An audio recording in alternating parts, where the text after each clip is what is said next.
Pour elle, c'était le 16 mars 2020, record d'audience sur TF1. Pas pour la Coupe du Monde, mais plutôt pour la gronde. Ce soir-là, le président a annoncé le confinement, sans même employer ce mot, un putain de gros fardeau. Peut-être un impératif, mais pour certaines c'était une gifle. Voyant ça, on fondu en larmes, ont entendu nous sommes en guerre, mais ont tout de suite déposé les armes. Rendez-vous 6 pieds sous terre. C'était ce que ça voulait dire pour elles, pourtant elles étaient loin d'être frêles. Pour elles. Cette allocution de Macron avait un air de peloton d'exécution. Pour vous c'était juste un 20h, pour elles c'était plus qu'un crève-cœur. Il leur demande pourquoi elles pleurent. Tremblotantes, elles sont déjà mortes de peur.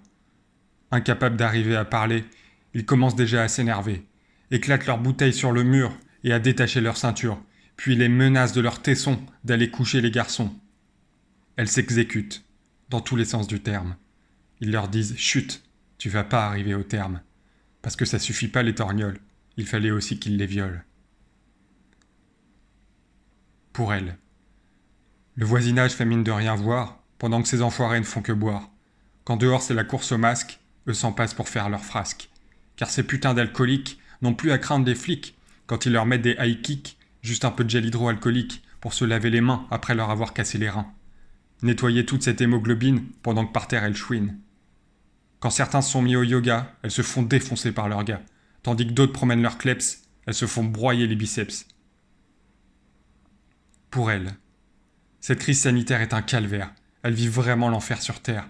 Pas moyen de s'échapper, elles sont comme emprisonnées. Tous les 15 jours, elles se tiennent informées, tout ça pour encore plus flipper. Et entendre un gouvernement qui clairement gouverne et ment leur dire qu'elles vont devoir continuer de survivre avec leurs bourreaux et qu'elles peuvent encore rêver pour qu'ils finissent derrière les barreaux.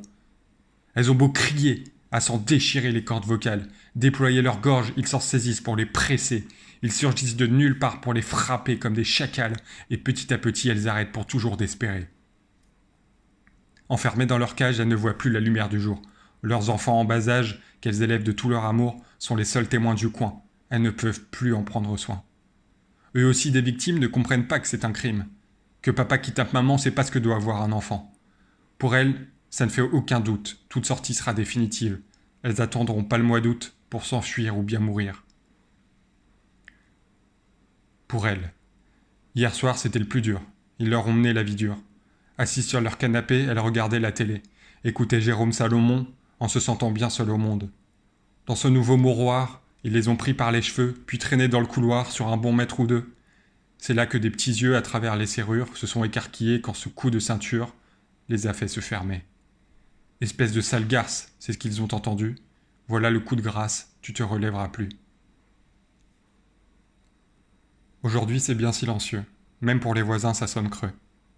Et après avoir fait semblant de croire qu'à côté c'était tous les jours la teuf, ont finalement décidé ce soir de composer le 39-19. C'est dommage, mais c'est trop tard. Pourtant, il n'y avait pas besoin d'attestation pour enfin passer à l'action.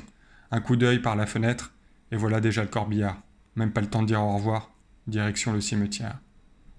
Partis trop tôt, laissant seuls leurs marmots, qui devront faire leur deuil dans des foyers d'accueil. Tous les jours on nous parle du Covid, on en a oublié les féminicides.